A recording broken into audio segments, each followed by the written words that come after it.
Go with me, sir? Yes. So where are we on the ban on assault weapons? Because there are some allies who say that to give with guns is unpolitical, but it's murderous. That's a tension point there.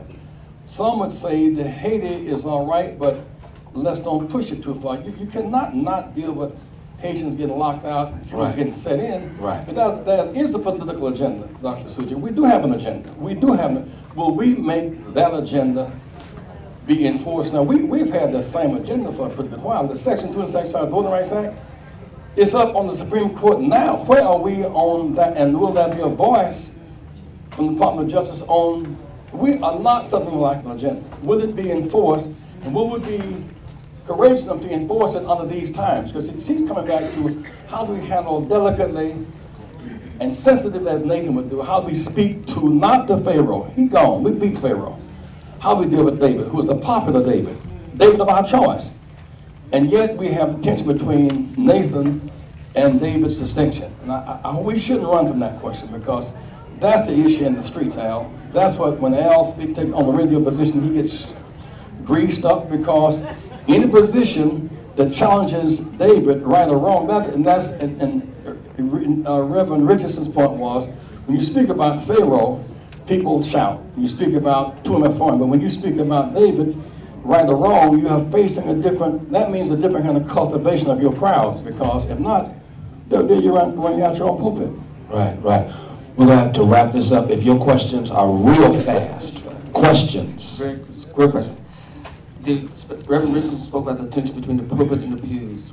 I just want to ask you all to comment about the tension that's created in the pews by the pulpit when we as local pastors put our people in bondage as we're trying to free them from the bondage that's outside the church.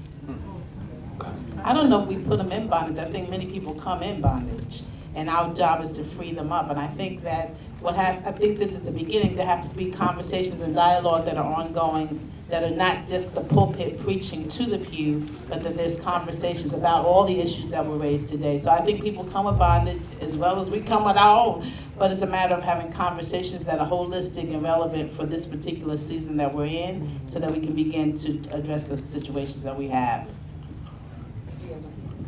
Just one quick response. I think one of the challenges that I have, even in trying to respond to a lot of the questions, are the time constraints in this kind of environment, this kind of engagement. I would like to suggest, and I don't know how it would be possible or plausible, that within the near future, that this kind of conference would take place, which would primarily be for clergy and this community to be in dialogue in a way that would be a lot more productive than trying to shoot off at the hip and respond at the hip, because these are valid questions, but they also require valid answers and tangible answers. So I'd really like to suggest that. The other thing, very quickly, in response to the gentleman's question, I think there are many, many churches, and one of the things that is germane to the nature and to the very fiber of who we are when we define ourselves as, quote unquote, the black church historically and otherwise, is providing programs and providing opportunities, whether it's little makeshift, whether it's something that we have tapped into in government funding or whatever, where we have after-school programs, where we're doing things. And that's literally, when you talked about from the bottom up, some of the things that are deliberately being done, strategically being done, intentionally being done, and ways in which we can do that better is coming together in conversation, coming together in networking and dialogue. So I think it is happening more than perhaps we're willing to admit or that we're knowledgeable of. Well said. With that, let's give this panel a hand, because I think they've done a phenomenal job within the time constraints, and we have to get ready to move to the luncheon, and so I'm going to ask that we would respectfully and reverently prepare to do that. But again, I want to say thank you, a brilliant panel, and thank you so much for your participation. Please receive now the chairman of the National Action Network, Dr. Franklin Richardson. Let me thank Dr. Haynes for his leadership and for being a part of this, and all of our panelists. We want to thank you. There are two things I need to do from a housekeeping standpoint, and can I have your attention? The first is that we have tickets, as Reverend Sharpton indicated, for tomorrow. The Vice President will be speaking, Vice President Biden will be speaking to the National Action Network Convention. We have tickets. If you are going to come, take a ticket. If you're not sure you're going to be here, don't take it. We can't afford for you to take the ticket and decide later whether you're coming. If you take the ticket, it means that you are committing to be here. Because there are people, as you know, we can't seat everybody. So this is a very special ticket. We have a few available here. Dominique, at the end of this meeting, you may come and get a ticket for Biden's speech tomorrow here at the convention. The second thing, we have a minister's luncheon upstairs. It is for ministers. If you are a minister, called. They called and did the RSVP or they called.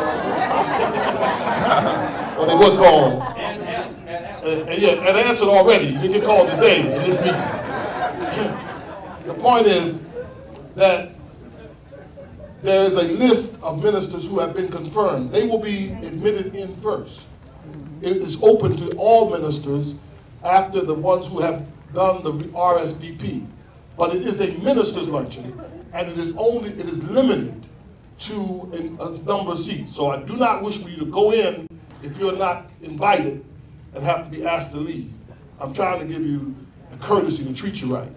So please don't go in and then we have to ask you out. All right? So I want to be clear on that. Thank you for being with us. There are workshops this afternoon. We have, if you read the program, you'll see wonderful workshops. The Secretary